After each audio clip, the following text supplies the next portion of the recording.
Antarctica is known to have the largest population of penguins in the world, but not all penguins live in snow and ice. Some can be found waddling along the balmy shores of southern Africa, on barren and windswept islands like this one.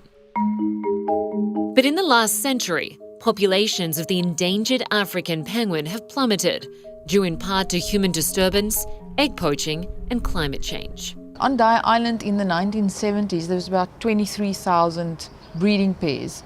At the moment, we're counting about 1,100 breeding pairs. It's quite a severe collapse. Historically, African penguins made nests in burrows of guano, layers of accumulated seabird and bat feces. But in the 19th century, humans began to exploit guano supplies and sell it as fertilizer, leaving penguins and their eggs exposed to predators and the scorching sun. At one point in the colonies, it ranged from 3 to 10 meters in depth and even deeper in some areas.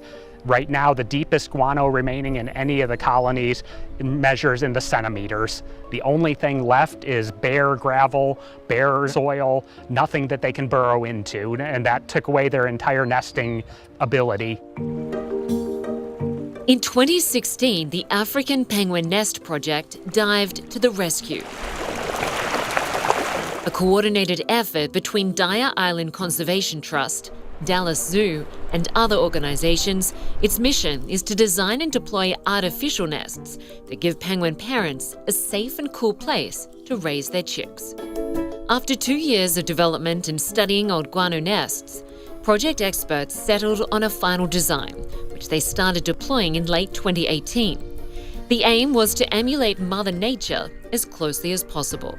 We made the entrance hole small so that the penguins can squeeze in, and as soon as they turn around, they can protect that entrance hole from any predator. It looks a little bit strange when you look at it, but it's an exact copy of what the penguins build themselves if they were given the opportunity. Each nest is fitted with a sensor that measures temperature and humidity, which enables researchers to track the nest's microclimate.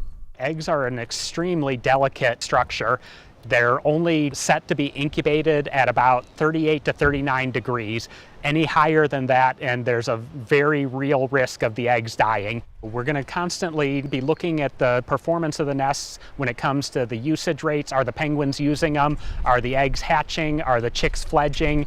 But so far what we're seeing is that the artificial nests are fledging chicks at a much higher rate than any other option that they have. Funded by donations or by people sponsoring individual nests, Graham says the project has so far installed more than 1,500 nests around South Africa's penguin colonies. Next year, the project hopes to expand to penguin colonies in Namibia. The end goal is that every penguin that needs a nest will get one. But while nests are vital to populations bouncing back, the birds still face threats from climate change and overfishing. It's not just a single, we give them a nest, the species is saved. This is part of it, it's a big part of it, but there has to be more. I think we have got a responsibility as humans because, we've kind of intruded onto a place and messed things up a little bit, but we also can fix it. I never think of an African penguin as cute and cuddly. I think of an African penguin as absolutely tenacious. I think they are such survivors and they should be an example to all of us that you can overcome.